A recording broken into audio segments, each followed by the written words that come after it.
Yo, yo, what's up, everybody? What's up?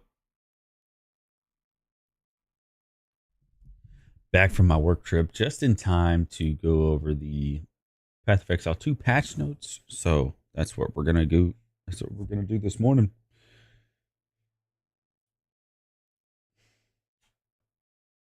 Haven't had a chance to look at them yet. So basically, what I'm going to do is I'm just going to go through this with a fine tooth comb, man. We're going to look at everything here. Actually, shall we zoom in? Yeah. Not going to be great for the vertical, but there's nothing we can do about that. Nothing we can do about that.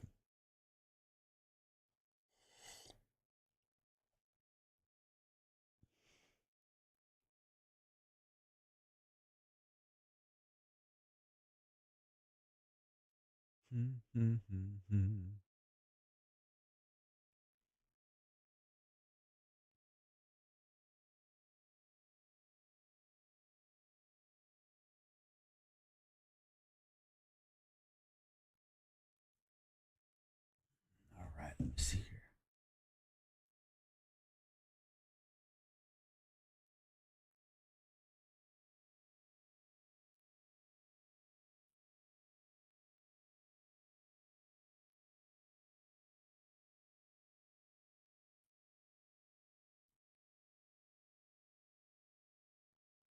Bam. All right. We got some decent traction on there, bro.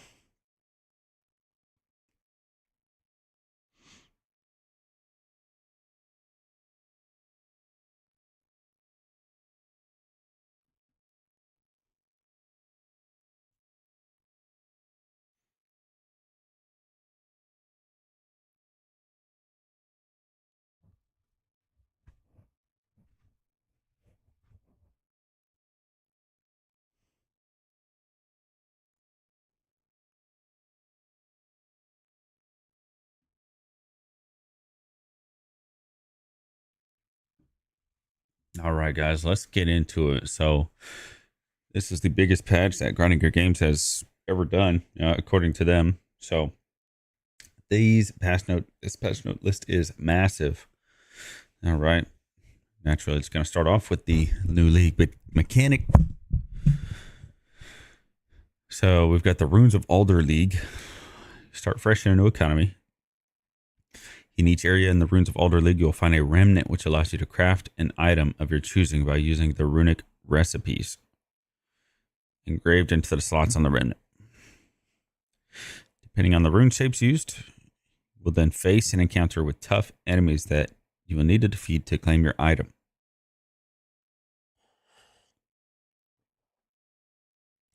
Each additional rune shape used to craft the item will increase the number of waves of enemies, adding additional runic modifiers to the enemies with each wave. I'm going to start with any number of slots between 2 and 10, with higher numbers being much rarer. I'm going to start with any number of slots, but allow you to craft much rarer items, okay? Monsters raised by remnants can drop Vibricium metal, a new currency. Sweet. I love when they add new currencies, man. I don't know what it is. It does not intimidate me the more they add. I just get more excited, you know. Added new NPC Pharaoh with 4 new quests in the campaign, allowing you to unlock various new crafting features. Okay. New crafting system, Verisum Rune Forging. After unlocking Verisum Rune Forging. Wait, which one is it?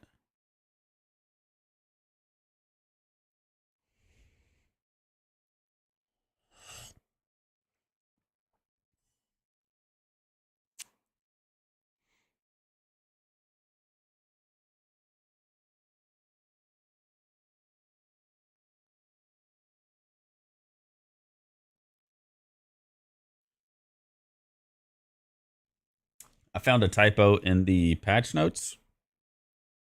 Does anybody know who I should tell?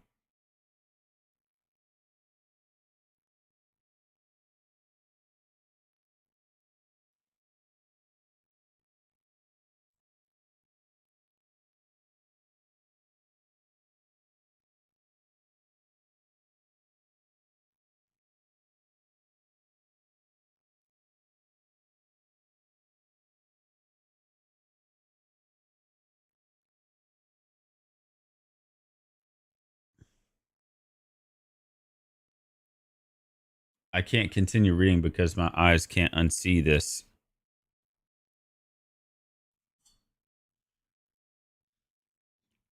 All right, anyways, we will move on. Okay. After unlocking Verisium Runeforging in Act 1, this allows you to add Runic Ward to your armors by spending Verisium. Armors lower than level 35, lower than level 55, gain Runic Ward with no downside. Armors above this level trade some of their regular base defense for Runic Ward. Okay.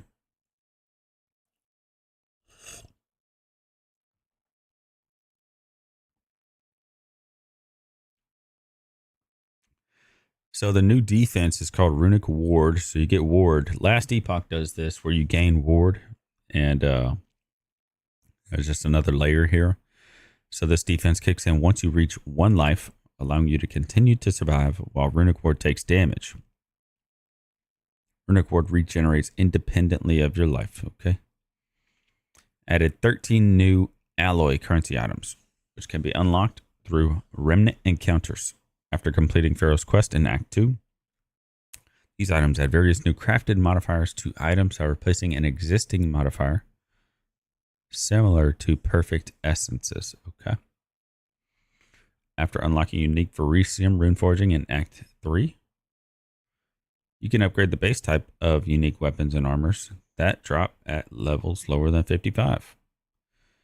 Upgraded unique weapons will have higher damage, and upgraded armors will have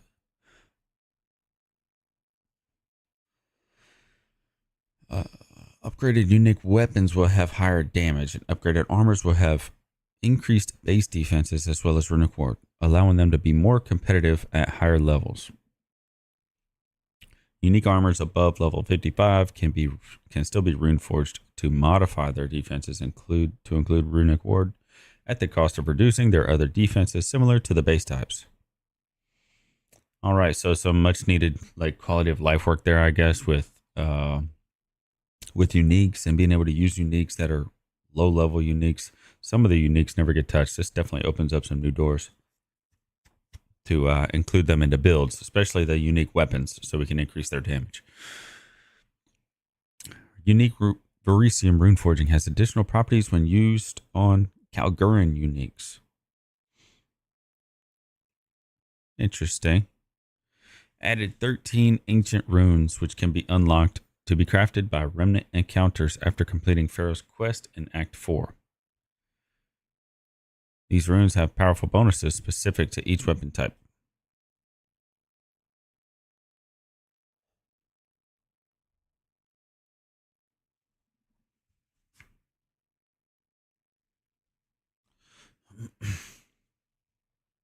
Added 13 ancient runes, which can be unlocked to be crafted by remnant encounters after completing Pharaoh's Quest. These runes have powerful bonuses. So the ancient runes, I guess those are the more rare runes. And then we have mythical. Added 13 mythical early game runes that can be crafted from remnant encounters to provide significant boosts to level 15 plus characters. Added 3 fluxes, which can be crafted from remnants to transform the resistances on your items from one element to another. Added 15 meta crafting runes that can be crafted from remnants. 60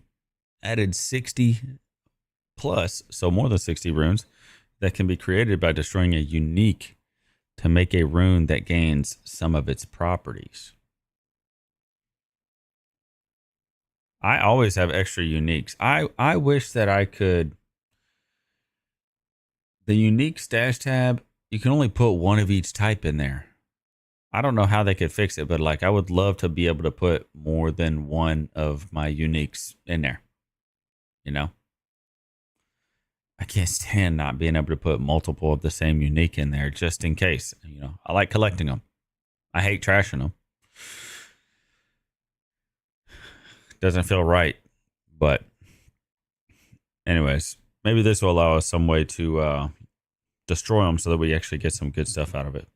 Some unique specific runes. All right, next, added 15 Runic Ward runes that can be crafted from remnants. Runic Ward runes. that can be crafted from remnants, added or modifying properties related to runic ward. Added 21 Calgurn skills that can be crafted from remnants.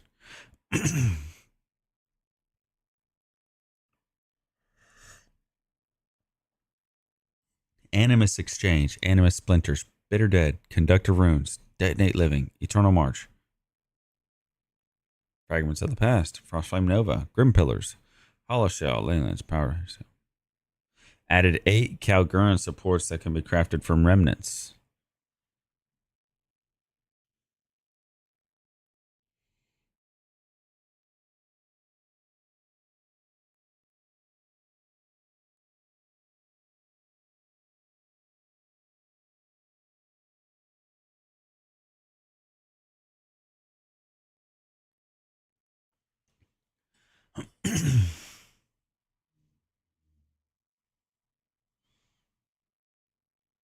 Add Patreon as a destination in desktop.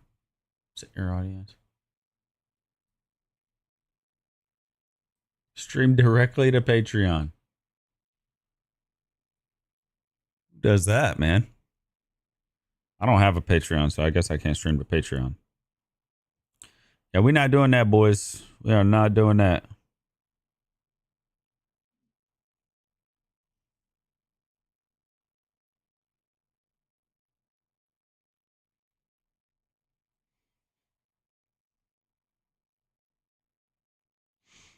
We're not doing that.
Man.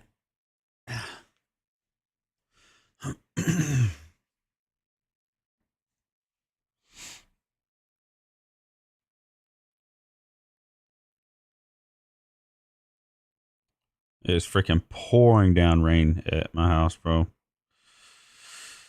Pouring down rain.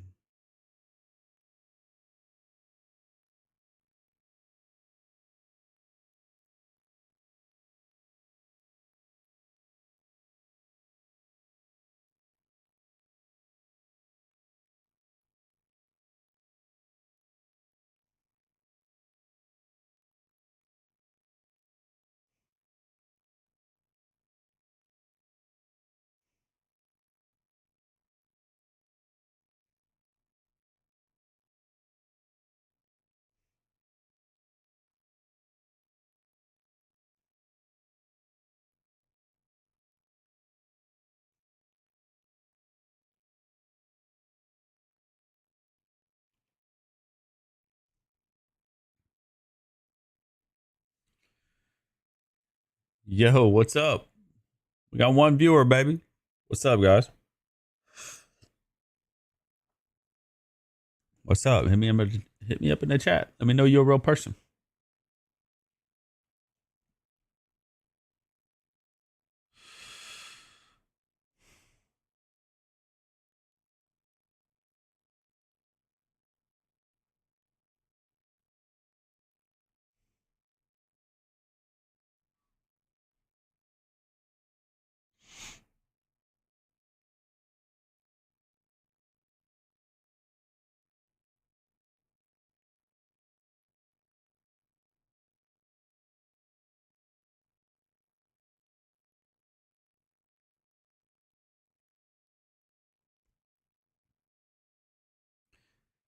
Yo, yo, yo, yo, yo.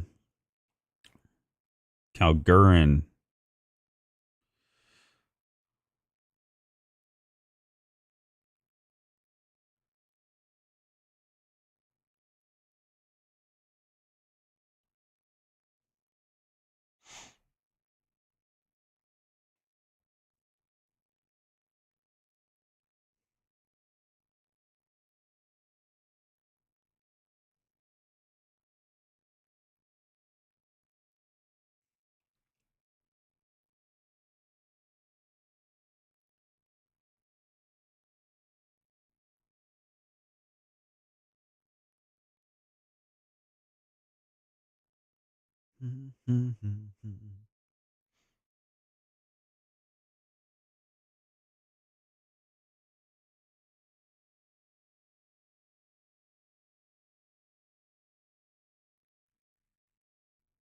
All right, let's see. Where were we at?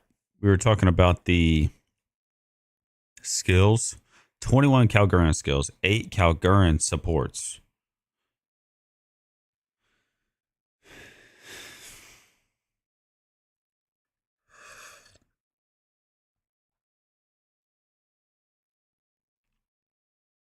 Expedition remnants have changed into the remnants from the runes of Alder League. New endgame story.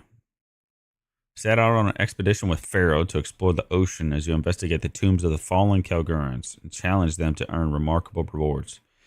Seek out the crater of a fallen star. A meteor of pure vericium from which you hope to afford objects of immense power if you can defeat what awaits you there. There's now a hub area, the ruins of King's March, for the ruins of Alder to the southeast of your starting location in the Atlas. The logbook mechanic has been changed into an ocean exploring mechanic. Using logbooks now unveils a section of the ocean with a variety of islands to explore. Many new underground areas have been added that can be uncovered during the expeditions. Underground areas? What did they mean by that? Did they cover that in the reveal? Many new islands have been added with new grand expeditions. Okay, grand expeditions, previously known as logbooks. Many new islands are Medved, Verana, and Uhtred join Ulroth as the 4 faction leaders available to fight on new islands as you discover that you can discover in the ocean.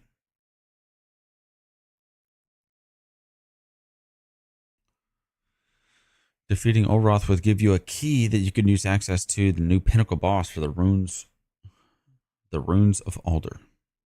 The new Runes of Alder Challenge League includes the first set of challenges in Path of Exile 2.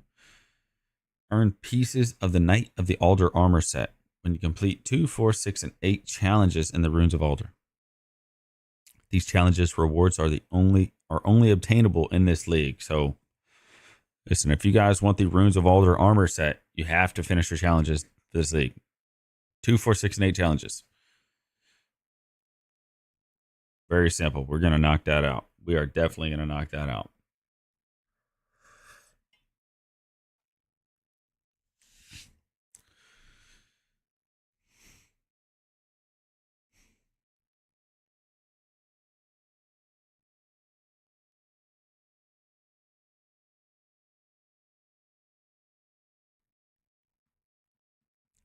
From the first challenge onwards, and for every challenge after that, you'll receive pieces of the Runes of Alder totem decoration to display in your hideout.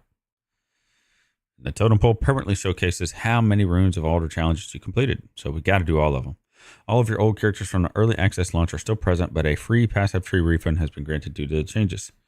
We would highly encourage you to join the new leagues to take full advantage of what we've made in 0.05 update, or 0.50.0 update. With 0.5.0, there are standard, hardcore, and SSF variations to the Runes of Alder challenge. Same core mechanics. Okay, hardcore variations are parented to the standard Rune of Alder equivalent. Okay. The Atlas now has fixed points of interest at specific locations, giving you distinct objectives that are easy to find. All league mechanics on the Atlas now have quests that introduce you to the mechanic and guide you through its various stages setups to the pinnacle boss. All pinnacle bosses now have quest versions that can be accessed deterministically, alongside repeatable non-quest versions that offer a greater challenge. Added 30 new endgame map areas. Yeah, that's crazy, bro. That's impressive. 30.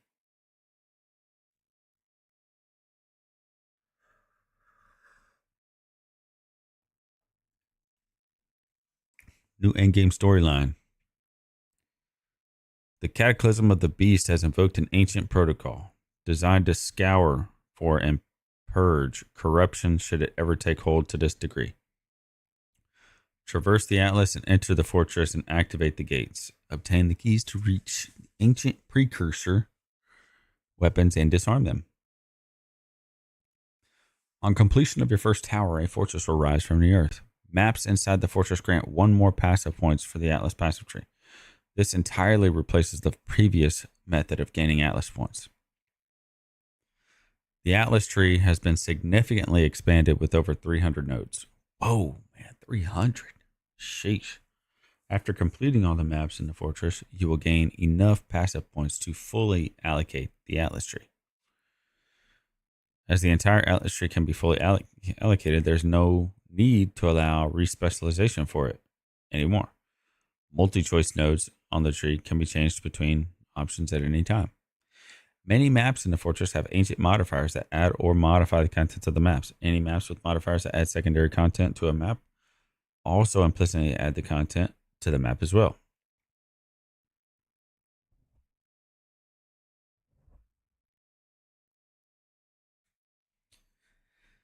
Added 40 plus ancient modifiers that will have a chance to appear on any map outside the fortress. Added 3 gateway maps with 2 new bosses that can be used to access different sections of the fortress. Okay. New precursor tower maps have been added outside the fortress. The Burning Monolith, along with Arbiter of Ash, have been moved into the fortress. Quest versions of Crisis Fragments have been added to 2 Enigma chambers inside the fortress. Added 2 new Citadel maps with 2 new bosses that drop keys to the new Pinnacle boss. Added Arbiter of Divinity Pinnacle boss. And maps in the fortress can be alternatively completed by killing Arbiter of Divinity 5 times to complete different sections of the fortress automatically in order to gain Atlas tree points. Sweet.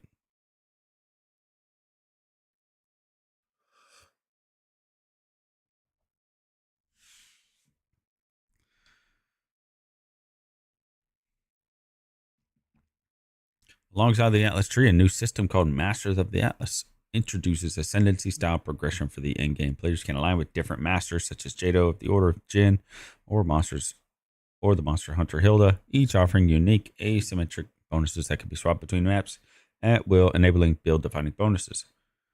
Each master has 12 nodes, of which 4 can be selected at the same time. You can never change your selection at any time. Oh, you can change your selection. You can change your selection. All right. All 3 masters can be allocated at the same time with a quick select button to change between masters before you run a map. Okay, I like that. Wait, there's 3? For some reason, I thought there was 4. There's 3. New Atlas Master Doriani's Science questline is unlocked by clearing a corruption nexus.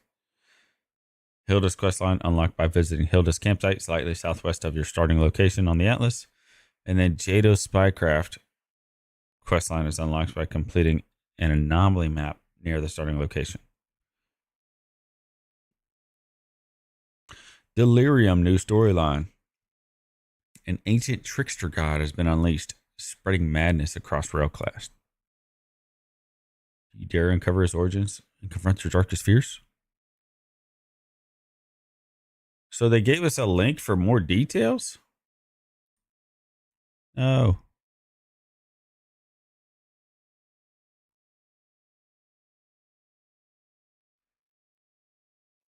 This was all in the...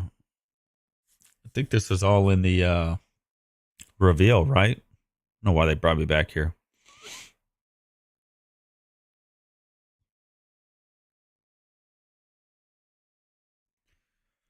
Consuming strange fruit draws a pall of fog across the Atlas. So we got improved rewards for it. For Delirium. There's 2 additional skill slots. Whoa, that looks crazy. Distilled emotions are powerful Delirium rewards that, in Return of the Ancients, can be used in 2 ways. Instill notable passive buffs onto amulets and craft specific mods onto jewels.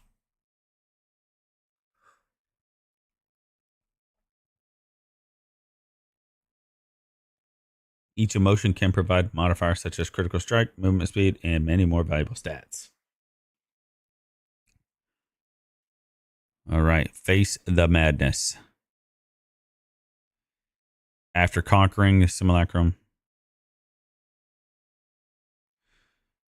you will have the right to stand before Tangmazu.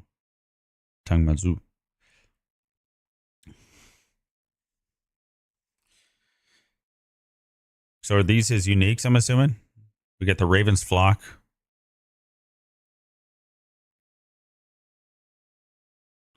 You get a new skill, Spiraling Conspiracy. Intelligence, big boost to minion damage. And then looks like you have the grueling madness effect.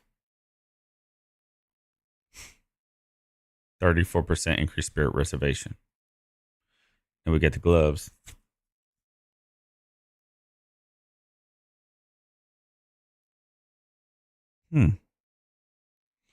These gloves look pretty good, man. Those look like they'd be good on a monk. You get increased evasion, attack speed, dex, chaos damage. So for Chayula,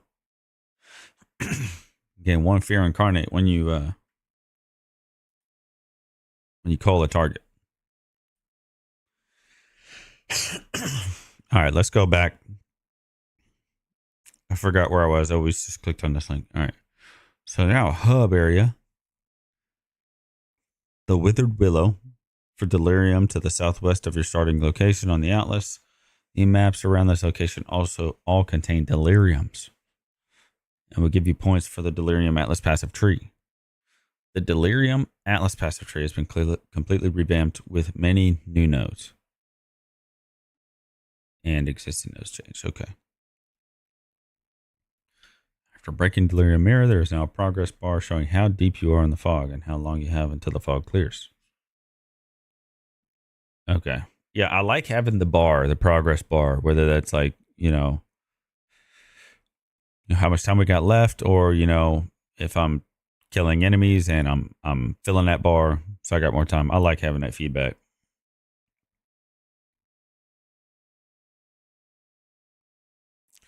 There are now a set of Delirium encounters that can be seen on the Delirium bar. Reaching certain depths will cause colored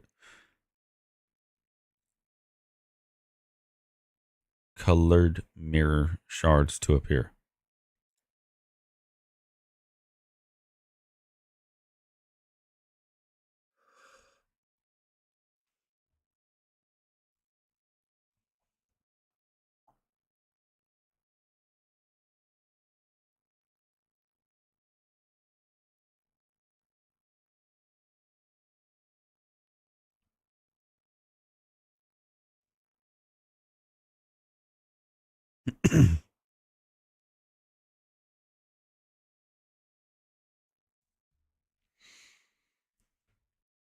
Map bosses in Delirium will always be 100% delirious. The damage and life bonus given by monsters to Delirium has been reduced.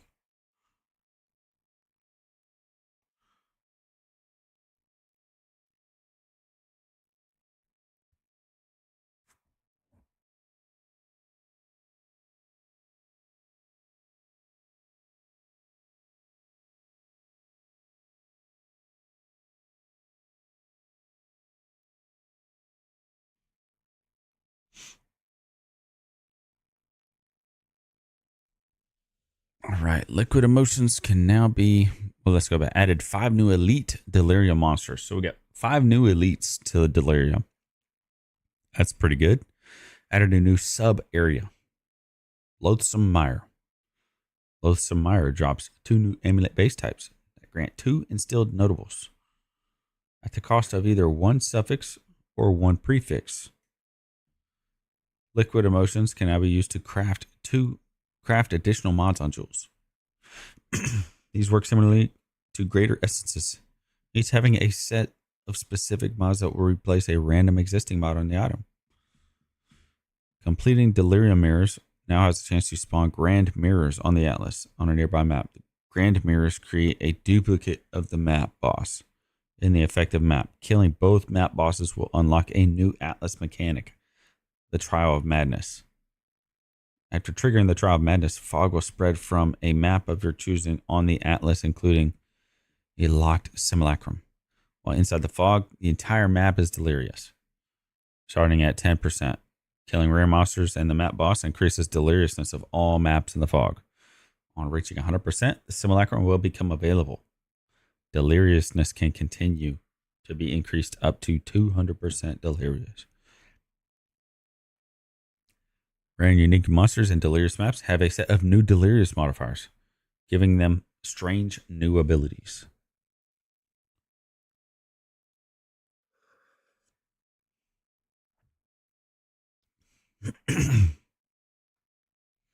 Rare and unique monsters and delirious maps have a set of new delirious modifiers, giving them strange new abilities. We said that.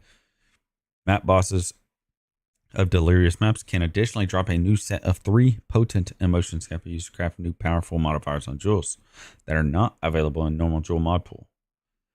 These emotions can be used to instill a set of 16 new passive tree notables that are not normally available on the passive tree. Hold up, what? Map bosses and delirious maps can additionally drop a new set of 3 potent emotions that can be used to craft new powerful modifiers on jewels that are not available in the normal jewel mod pool.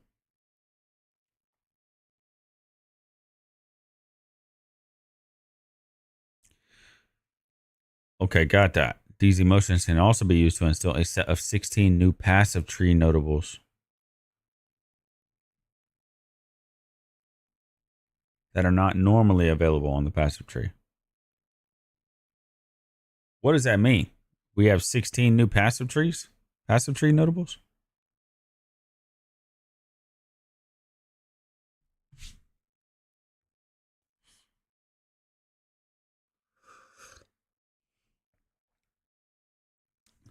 Simulacrum has been updated and is now a 7-wave encounter. Completing Simulacrum will now give you a key to face the new Delirium Pinnacle boss. There's a new set of 10 ancient emotions that can drop if unlocked by the Atlas tree, which can be used to craft time-lost jewels.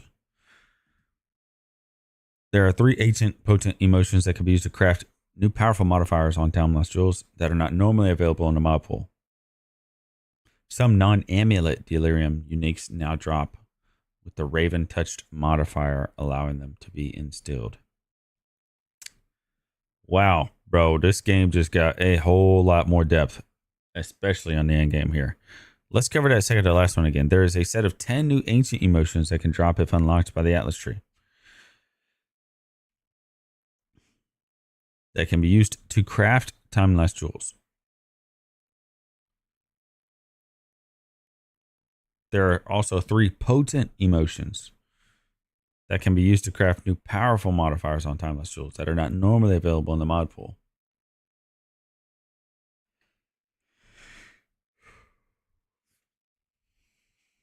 Amazing.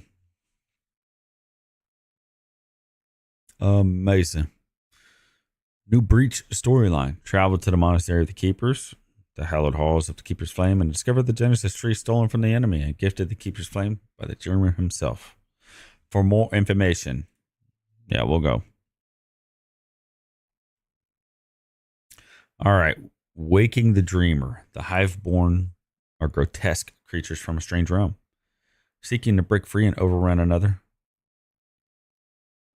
Aelith and the Keepers of the Flame have held them at bay, but their strength wanes as the Hiveborn multiply, forcing Aelith to call upon exiles to take up the fight.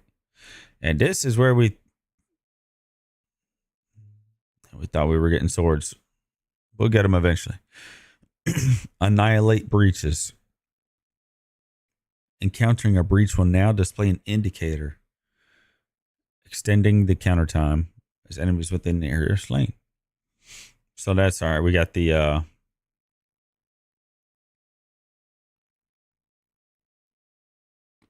thing here at the bottom. Genesis tree crafting. The Genesis tree, a vital asset in the war effort, stolen from the enemy and gifted to the Keepers by the Dreamer himself. Fertilize the tree with hive blood, harvested from slave slain hive-born abominations to unlock its vast crafting potential. Based on what grows upon its branches, to access new jewelry base types with powerful modifiers are unavailable anywhere else.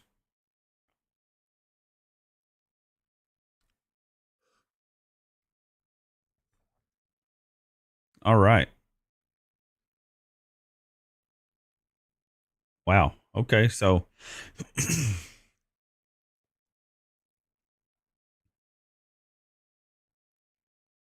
we basically like have these like seeds or something. They call them womb gifts. And what did they evolve eventually? Got a topaz ring here. Plus 47 to evasion.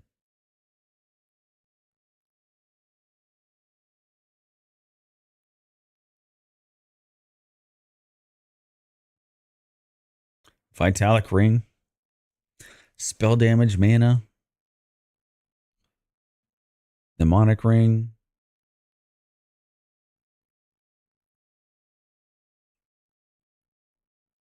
And we have idols too.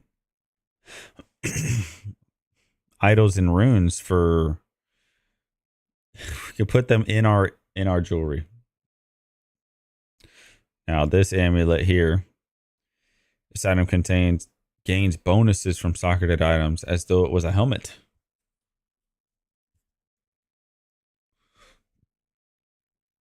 Rarity, mana, fizz damage.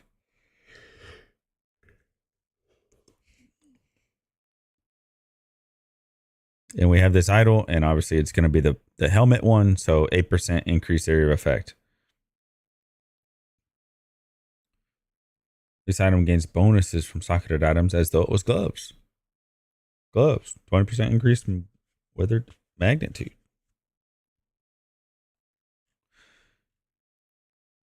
All right, last one here. Ignite the Highborn. Fighting the Highborn will eventually unveil a path into their domain. Beyond the veil, the true scale of the incursion is revealed. Sprawling, living hives, and vast sky hives. Purge these twisted structures and defeat the breachlords to collapse their foothold once and for all. I love how they're basically running the monk in like everything.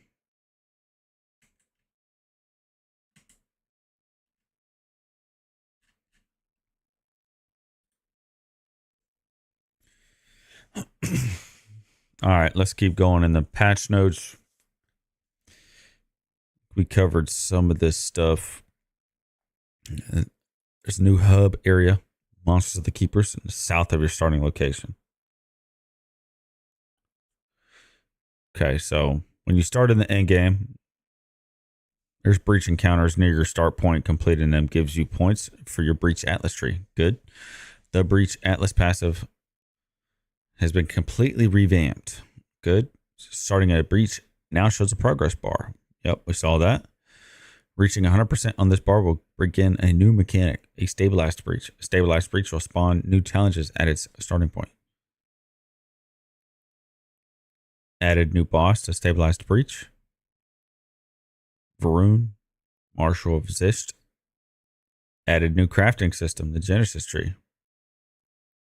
So they're counting that as a crafting system, I guess, where you put those womb gifts in there. I think that's their new crafting system for breach. The Genesis tree allows consuming womb gifts and hive blood to create rings, amulets, belts, and currency. Nodes on the Genesis tree can be allocated to affect what items can be, or what items will be crafted. New nodes are unlocked by using womb gifts. So you have to use them to unlock new nodes. Got it. Added 6 new ring base types, 4 new amulet base types, 4 new belt base types, and a new set of caster and minion mods.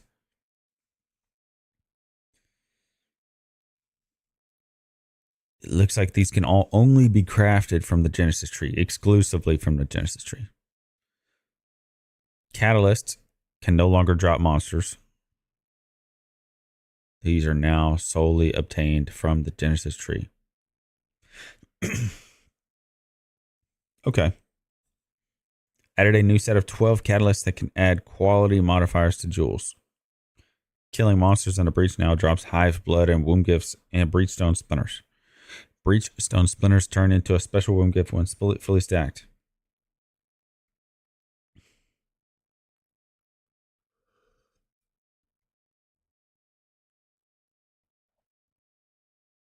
Okay. New breach domains now spawn on the Atlas. Using a breachstone will reveal the maps inside the domain, allowing you to enter them.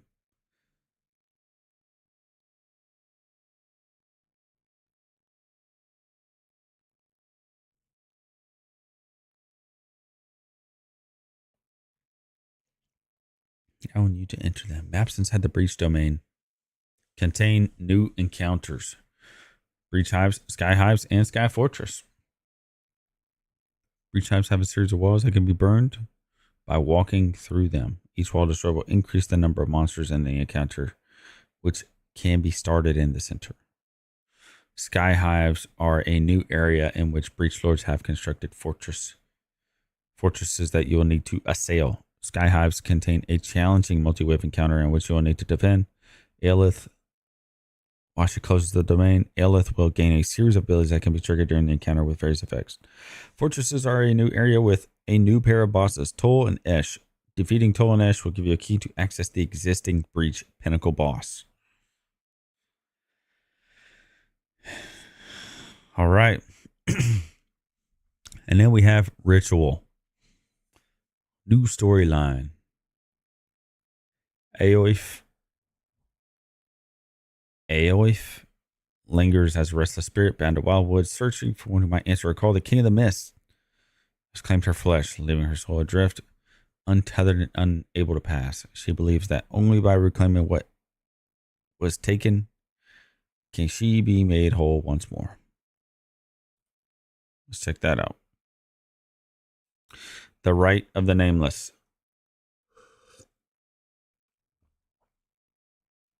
Aoif. How do we say this name? Aoif? Oif?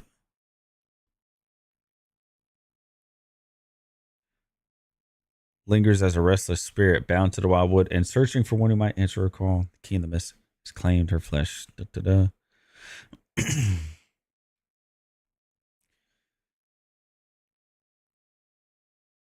Head into the wildwood and complete rituals that resurrect bound monsters. Earning a tribute can now be spent on uniques or omens, making these encounters more rewarding. Yeah, we definitely needed that. This is a good change. Use any remaining tribute to fill the meter.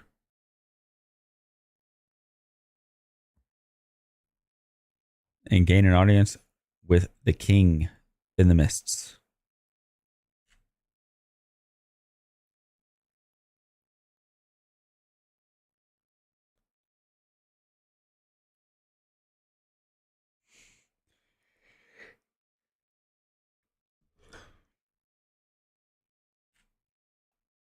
Challenge the darkness. With the Right of the Nameless brought to its end, etch your name into the effigy and step into the prison where the darkness itself waits.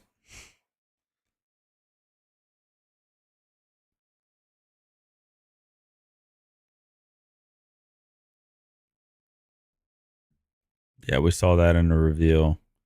Twisted Wand, increased spell damage, increased cast speed. Magnitudes of curses you inflict are 0.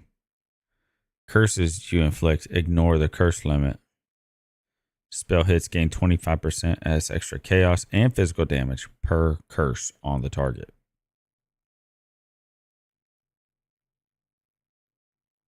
That sounds pretty good. We got a short bow here. Grants you as Marianne swarms. Fire, cold, and lightning. Big flat damage boosts right there. Attack speed. Elemental damage from hits. Contribute to flammability, ignite, and chill magnitudes. Freeze buildup and shock chance.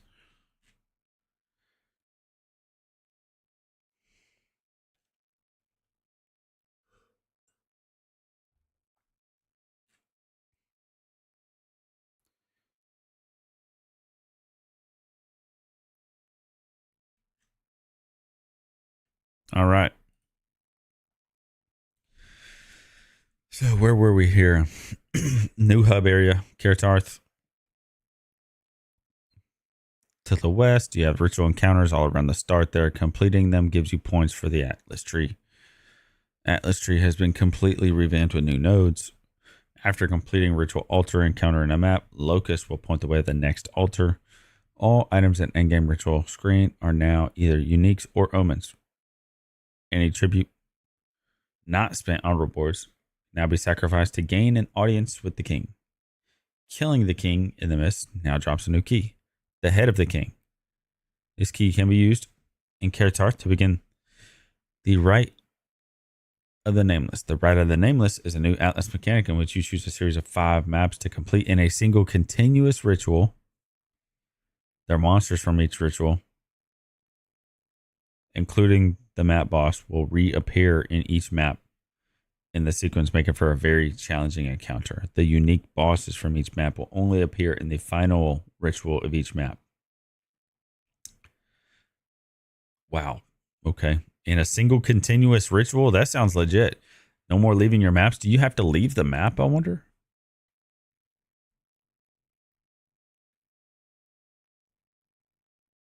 You choose a series of 5 maps.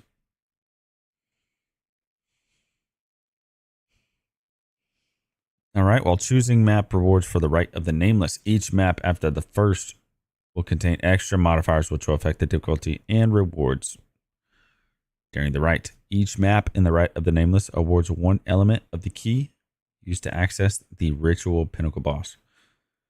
Added new boss, Queen in the Mist. The Queen in the Mist. Available after allocating specific node on the Atlas tree. This boss can drop 3 new corrupted idols. And lastly, Freythorn Ritual is now prevented from ever showing deferred items. To ensure items are not lost if returning to this area on a higher level character. All right.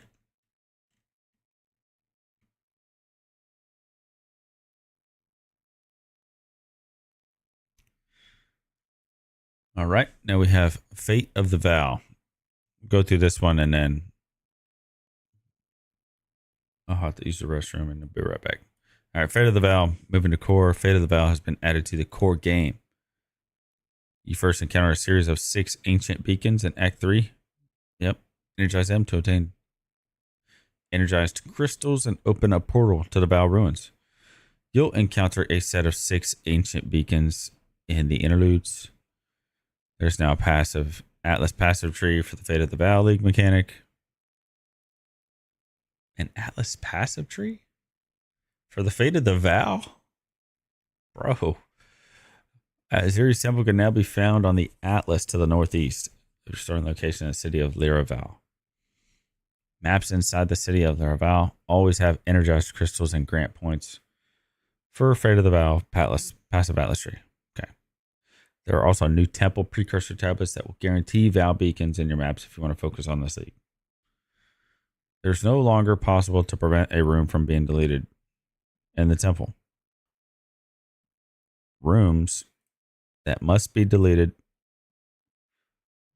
but have other connections will be turned into simple path rooms. This prevents the snake strategy. Yeah.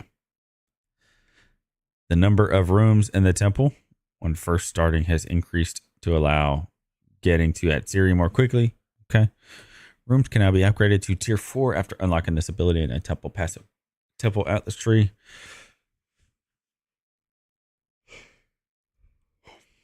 Okay. Encourages more interesting temple layouts. Reward rooms granted from the console after defeating the architect have been significantly improved with more varieties. Restricted rooms in that series temple are accessible, always destabilized upon exiting the temple. Atziri temple medallions now have their drop rate scaled with the number of paths in the temple, in addition to other rooms. Room-based medallions can no longer be used inside of an active temple. Room-based medallions now display upgrade information when hovered. Medallions now output descriptive error messages when they cannot be placed. Okay. That's good, man. Sometimes you need that. You wonder why. Maybe it's a bug, but no, they're going to tell you when it's wrong. The default max number of energized crystals you can store has been increased to 60. The monster level of the temple now factors into the level of areas where crystals used to open it were obtained. The corruption chamber temple bonuses have been updated to add monster modifier chance instead of additional monster modifiers. Portals created in the temple of Adziri now create a corresponding portal in the parent Val ruins for ease of access. Sweet. Val beacons now show a grayed out icon on the minimap when completed. Great. That's great.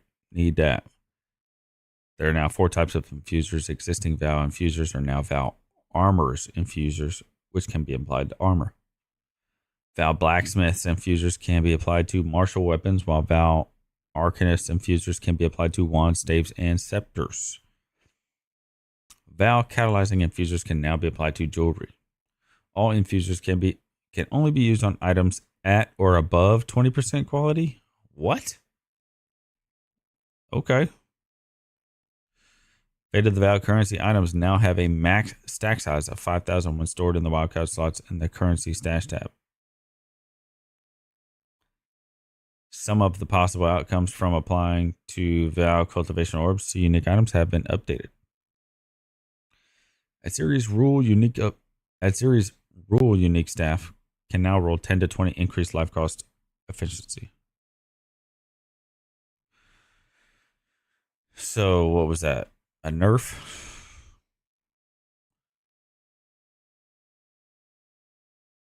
Adziri's Splendor unique body armor can now roll 66 to 100 max energy shield. Previously 100 to 200. Nerf. The Covenant unique body armor can now roll 10 to 25% increased cost efficiency. Life cost efficiency. Nerf. The Hatforged unique gloves can now roll 16 to 30 max rage if you've gained a slot that requires glory in the past 20 seconds. Previously 8 to 12 max rage per skill. Just 6 seconds. That looks like a nerf. The Wrath Pit Globe unique focus can now roll 8 to 15% increased life cost efficiency, previously 12 to 20. The Shackles of Wretched unique gloves can no longer roll elemental ailments other than freeze. And the Vertex unique helmet can no longer roll +2 to 4 level of all skill gems. Instead, now being able to roll 3 to 5 to level of all curse skill gems. Basically, all of the Fate of the Val uniques got nerfed. That's what I'm getting from that. All of the Fate of the Val specific uniques from Adziri and stuff like that are nerfed. All right, let's move on. Abyss. Probably my favorite mechanic. My favorite color is green. Sorry, let's see. What do they got to say? Abyss. There are now large abyss cracks on the Atlas. Completing Atlas abysses will close them and always give you an abyssal depth with a boss fight. The Abyss Atlas tree has been revamped with many new nodes and changes to existing nodes. Coolmax Invitation is now always an allocated to the map owner. Abyss Omens no longer drop in areas below level 65. Okay, that's good. Modifiers to the number of chests now found apply to the chest found in the Abyss.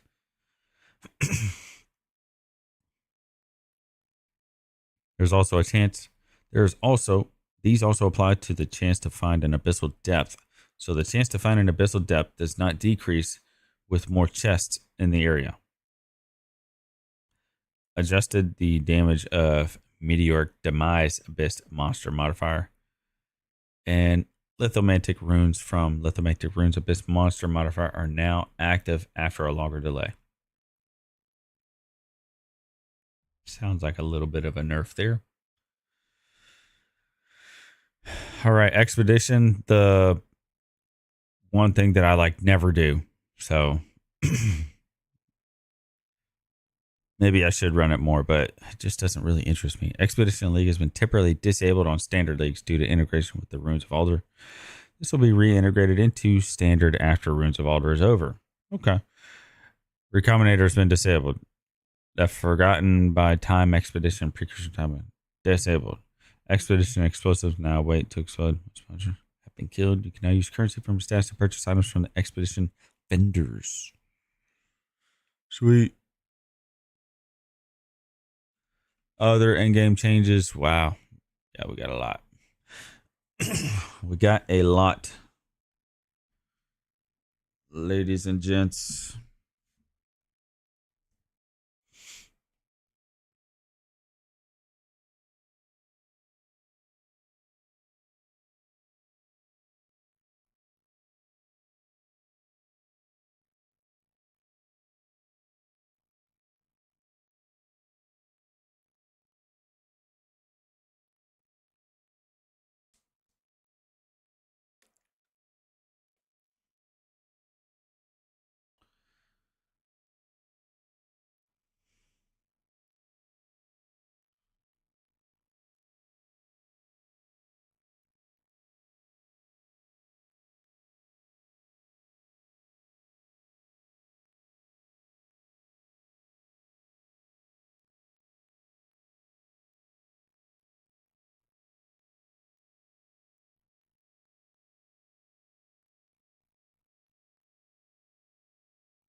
All right.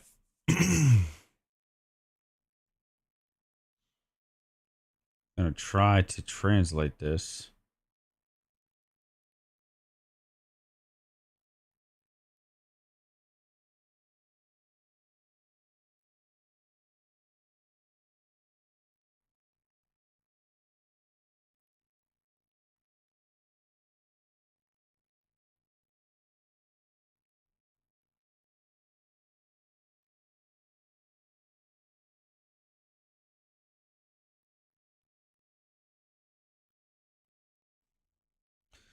All right, in-game changes. With the introduction of new in-game storyline, the Atlas has been reset. Your existing tablets and waystones will continue to work, so you can continue progression as normal. But in order to gain points for the Atlas, you will need to do the Origins of Divinity storyline. Added support for searching to the in-game Atlas map. Great. So we have a search bar. You can now zoom out slightly further on the Atlas screen. There are now two versions of each pinnacle boss. The quest version and the infinite farm version, such as primary, secondary, tertiary calamity fragments, can no longer be obtained.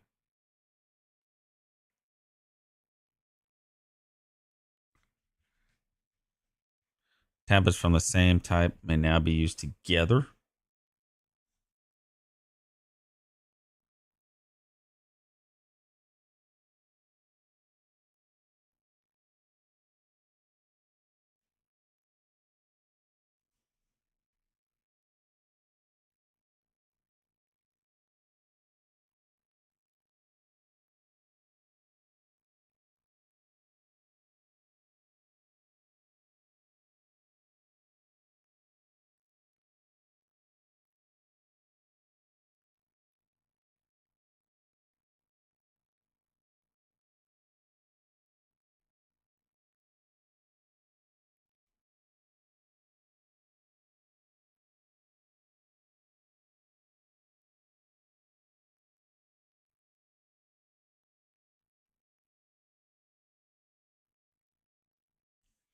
All right. All right. So tablets of the same type. Tablets. You can now use orbs of chance on tablets. Okay, that's pretty good. Waystones may be identified. Actually, some items and content now require you to specialize them through the Atlas passive tree, including exceptional items, fracturing orbs, basic, and overseer precursor tablets. Tablets can no longer be used on maps that cannot have extra content, such as unique maps. Okay. League specific tablets no longer drop from non map areas, such as Simulacrum, Abyssal Depths, or Twisted Domain. Lowered the base chances for essences as Mary Spirits, Shrines, Strongboxes, Summoning Circles, and Rogue Exiles appearing in maps somewhat due to the much larger entries now available on the Atlas tree. Okay. Atlas passive trees that reference maps with powerful map bosses now work with the Overseer Precursor tablets and other sorts of powerful map bosses. Adjusted the values of general precursor tablet modifiers to be similar with the same type of bonuses granted by the Waystone modifiers. Also reduce the roll variance to these modifiers. The following mods can no longer roll on Waystones. Long list of them there.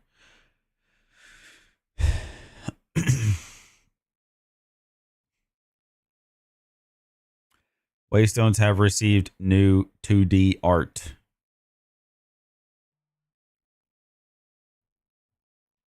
Possibly the biggest change in all of patch 0.5.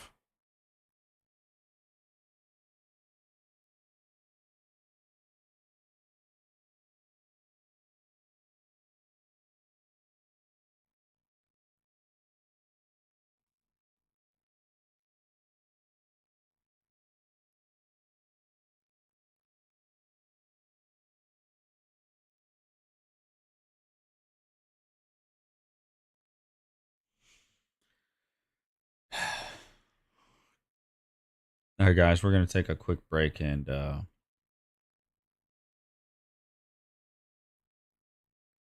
be back. Actually, we'll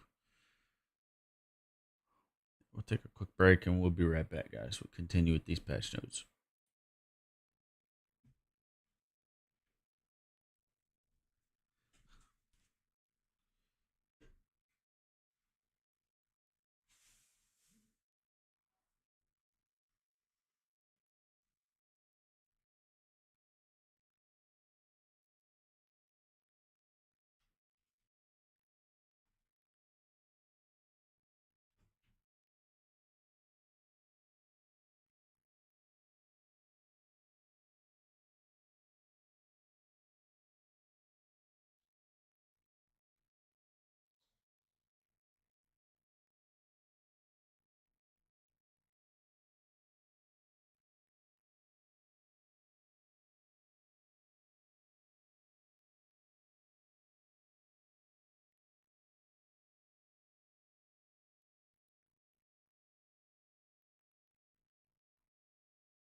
All right, back to it. A lot of patch notes, man. A lot of patch notes.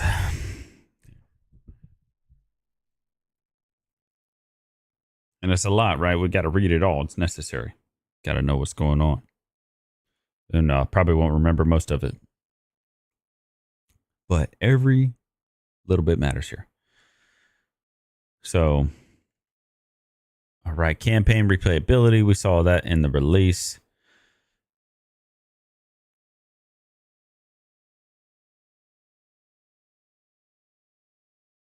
To improve how long it takes for experienced players to replay through the game in each new league, we've added elements to multiple campaign areas to tell you where to go if you know what to look for. You can see some examples in this video. Some areas throughout the game have been shortened. Removed the second Dreadnought area. Area order in Act 3 has been somewhat rearranged in order to make progression smoother. The waterway levers have been turned into pressure pads that you simply need to walk over. And the final part of the level has the water pre-drained. Thank you. Thank you. Monster density in the second half of the campaign has been reduced, especially in the interludes, to allow getting through these areas more quickly.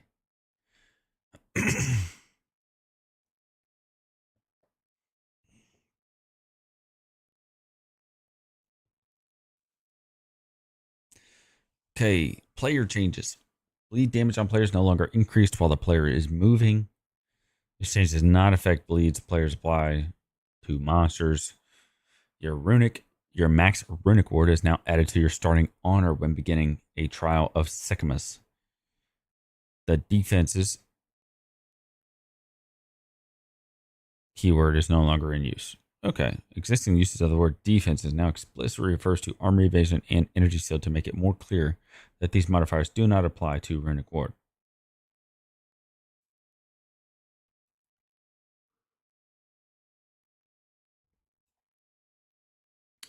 Okay, make it more clear that these modifiers do not apply to runic ward, resistances, block, or any other form of protection. This is purely a description change. Good, man. We needed that. Because when I think defenses, I think everything, but it's only armor evasion, energy shield. All right. Only a single leech instance per resource. Life mana or energy shield can apply at one time. When multiple leech instances are active, only the one with the highest recovery rate will recover you until it expires.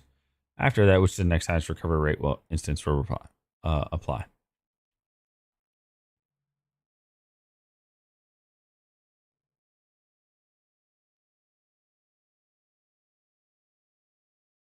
The formula for chance to deflect has been adjusted to provide better scaling with investment into deflection rating, with a cap of 95% chance to deflect, similar to chance to evade being kept at 95.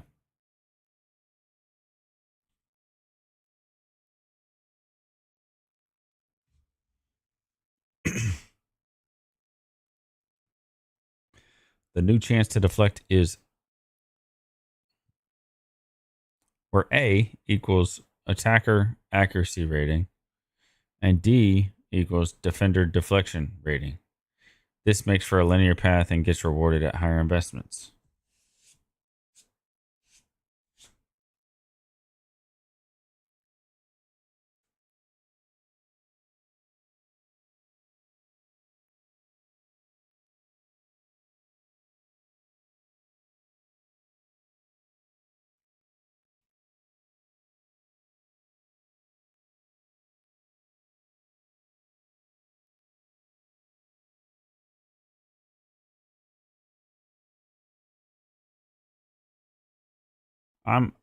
Why would they add that in there? Just mogging us, bro, in the patch notes.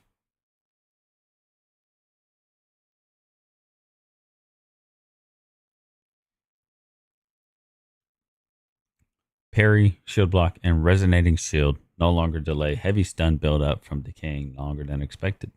Melee attacks can now only apply splash damage once per damaging area. Some attacks create multiple damaging areas during use. For example, Whirling Assault creates multiple damaging areas around as you move. When minions are removed due to resources changing, such as weapon swapping, younger, newer minions are now prioritized. for the removal over older minions to avoid wasting minion cooldown abilities unnecessarily.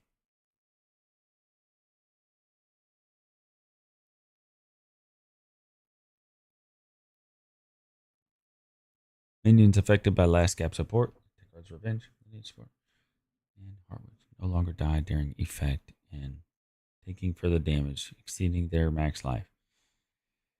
Stats worded as when you collect a remnant no longer give you the benefits of these stats when an ally shares the effects of a remnant with you. Okay. Updated the name of the buff that Trinity grants to Affinity. As Resonance is the name of the Keystone passive skill, this purely a description update. Archon buffs are no longer inherently lost when you attack. This is now a property of Element Archon specifically.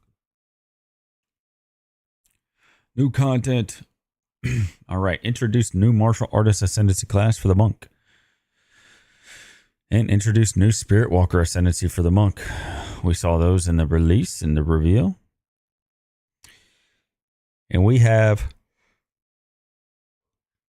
a nutty amount of lineage supports and uniques. I mean, holy crap, guys. Look at these uniques. They cooked, bro. Added 8 new idols that come exclusively from monsters possessed by Asmarian spirits. Okay. I like that change. Let me go for Asmarian spirits more, man. That'll definitely motivate me to want to take them out more. Added the new Minion Splash and Minion Splash 2 strength support champs. These support skills which create minions which strike, causing those minion strikes to have melee splash. The Fragment Stash tab now available. Added support for build guides. Okay, that was a major one. It's one bullet in here, but that was a major one. Added the ability to quickly search the trade market for an item you have. Shift Alt click on an item will populate the filters for searching the trade market so you can see current prices for rare items. You can enable and disable each modifier easily. Massive change right there. All right, and then we have in party play. You can now quickly revive any fallen party members after defeating the boss. You can now skip dialogue sequences with NPCs by pressing escape. Added a reforging bench to the entrance of the Trial of Secamus. Really? Continued to incrementally improve sound, art, effects, and environments.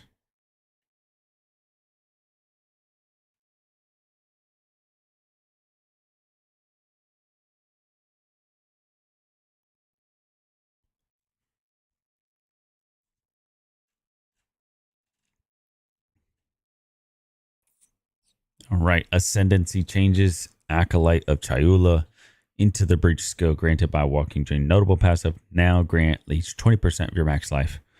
Previously 15. And leech 20% of your max mana. Previously 15.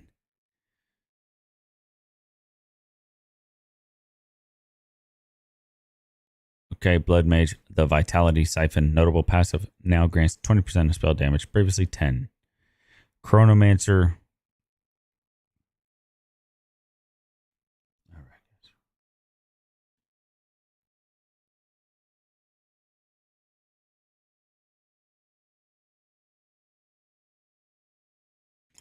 I think this is better described in the video that they put out, so I'm not going to read that.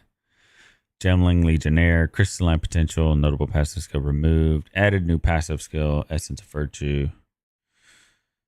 Okay, and stand by.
All right. Sorry, guys, for the long break. We're back. We got a decent chunk here, decent chunk of time here where we can continue.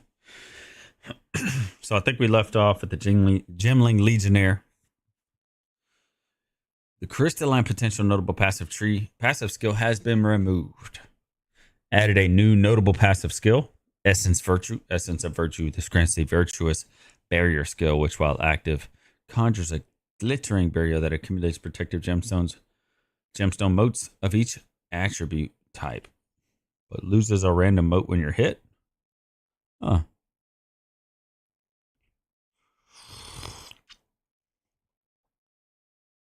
The advanced thaumaturgy notable passive no longer grants thaumaturgical dynamism skill. And instead now grants gem quality, grants socketed skills an additional effect. All gems in the game now have an additional quality stat that can be seen while holding Alt on the gem after picking this notable. Pathfinder.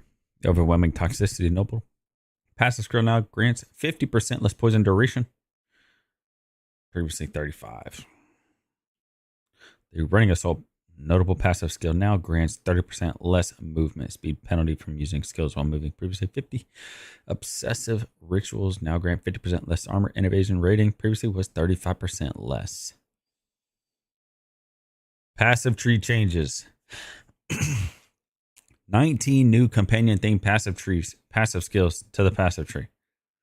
9 new life recoup speed passive skills to the passive tree. Added new Archon of Underneath cluster to the Witch Sorceress area of the passive tree. Archon of Undeath. The Ancestral Bond Keystone passive now causes placing totems that have no cost and not require consuming charges to place. Skill causes totem reserve 75 spirit each, now doubles the totem limit instead of removing it completely.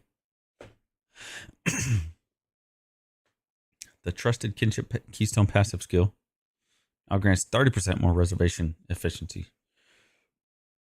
of companion skills and 20% less reservation efficiency of non-companion skills. It no longer provides you have 30% less defenses or companions. Have +1 to each defense for every 2 defense that you have. The Vow Pact Keystone passive skill now grants 50% more life leached and 67% less life leech speed. Cannot recover life from other than life leech. Okay. The Reformed Barrier Cluster has been removed. So, the Warding Fetish Cluster has moved location and no longer connects to a jewel socket. The Storm Charged and Breaking Point Cluster no longer connects to a jewel socket. The Adamant Recovery notable passive has been replaced by Fortified Aegis, which grants 100% increased armor, evasion, and energy shield from equipped shield. The Bastion of Force notable passive skill now grants 10% faster start of energy shield recharge.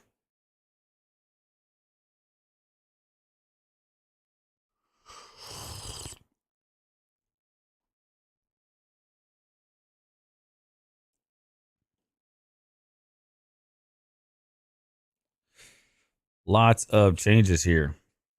Dang. The Casting Cascade notable passive skill now grants 6% increased cast speed for each different spell you've cast in the last 8 seconds. Previously 4. Chakra of Breathing notable passive skill now grants 20% faster of energy shield recharge instead of 1% increased recharge per 4 dexterity. That's a good change, man. I hate doing the per dexterity stuff. Just make it a flat increase. I love that. Critical Overload now provides 15% increased critical spell damage. Previously 15 increased spell damage if you dealt a critical hit recently. So that's good. This because it doesn't matter, you know. Because if you do a crit, you're gonna do the increased spell damage, right? Increased crit, no matter what.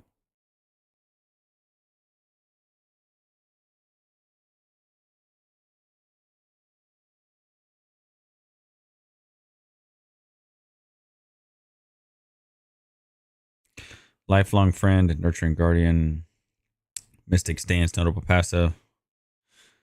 Patient Barrier, Shatter Palm, notable. Now provides 20% increased crit damage bonus. Previously 10% chance to daze. Okay.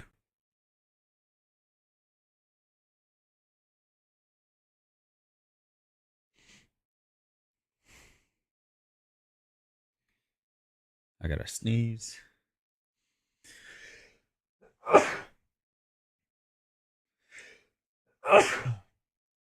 Excuse me. Sorry about that. Sorry about that. Shimmering Notable now grants 10% faster energy shield recharge and 20% increased evasion if you've been hit recently. It no longer grants 20% increased energy shield recovery rate if you haven't been. The Staggering Palm Notable passive skill now provides 25% increased fizz damage, previously 20. Now provides 10% chance to daze instead of 20% increased crit damage bonus. Good. Both like great changes, you know.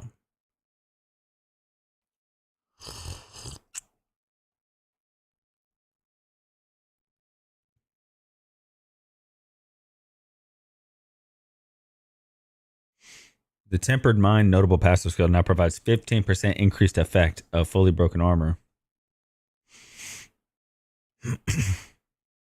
Previously, 20% increased crit damage bonus.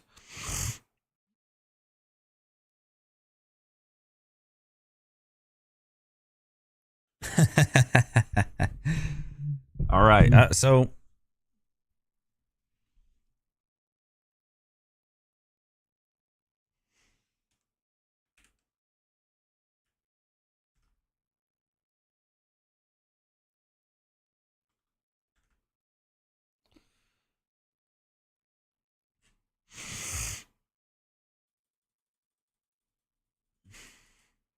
All right. So let's see where.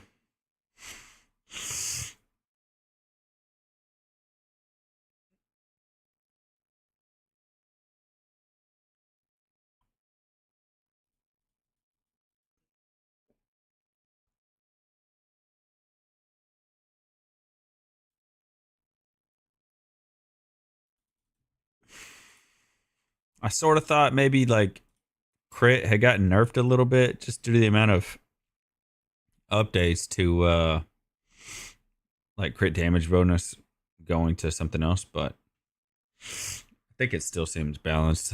No major changes. The Wide Barrier Notable passive skill now grants 30% increased block chance and 20% reduced armor. The Wyvern's Breath Notable passive skill is updated.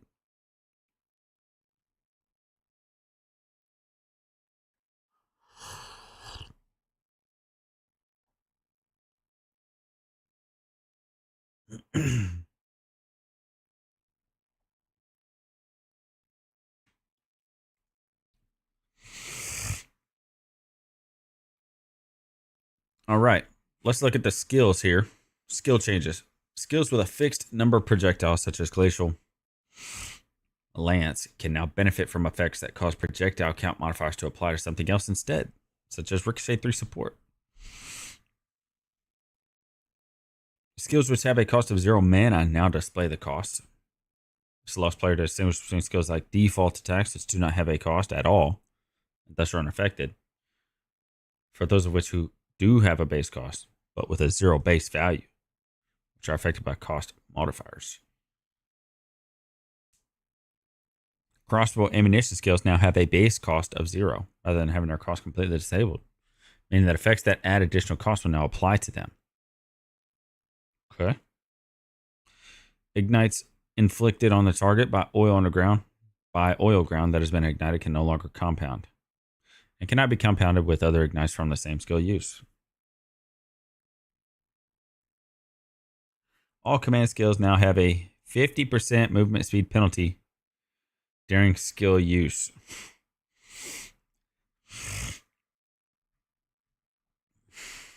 I don't know if that's enough for the Jin Sork Ascendancy.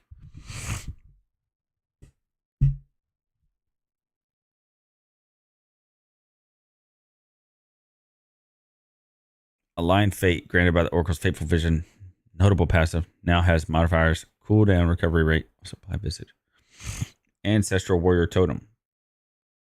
No longer has a hidden 0.6 second delay between skill use. I said delay is now 50% of the skill's attack time and is described accordingly on the skill. Okay. No longer has sustained tag on Bone Storm. Bone Shatter quality now grants attack speed 0 to 20 instead of 0 to 30. Comet now deals 212 to 318 damage at gem level 11.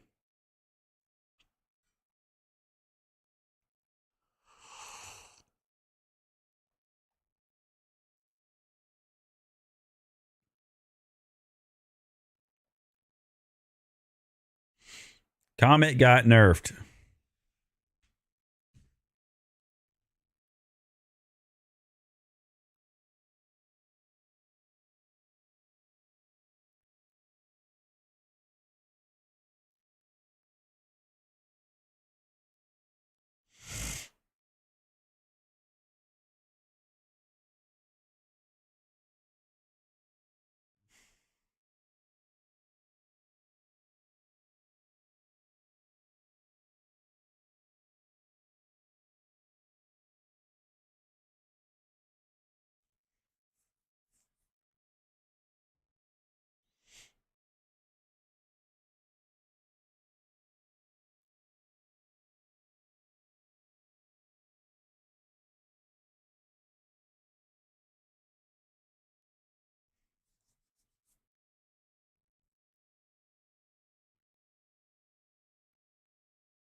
Hmm.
Gathering Storm. Ghost Dance.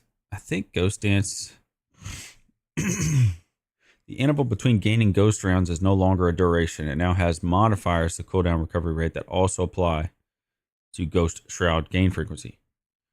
It also now has when hit, lose a Ghost Shroud and regenerate energy shield equal to 2% of your evasion rating per second if you have lost a Ghost Shroud recently. Now gains a Ghost Shroud every 11.7 to 10 seconds at gem levels 4 to 20. So Ghost Dance looks like it got a nerf.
Wow.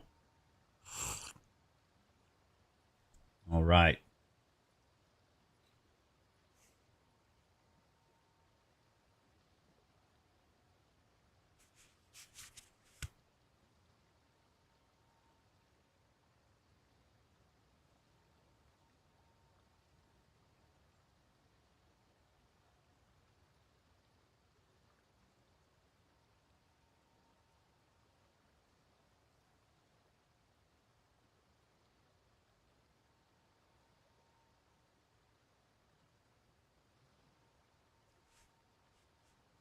I can't see insights into this.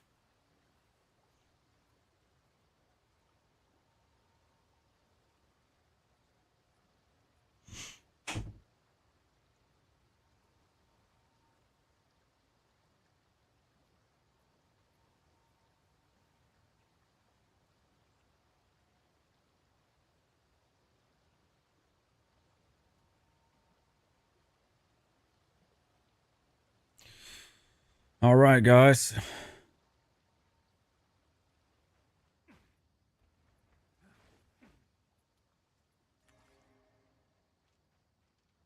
This isn't the place or the time.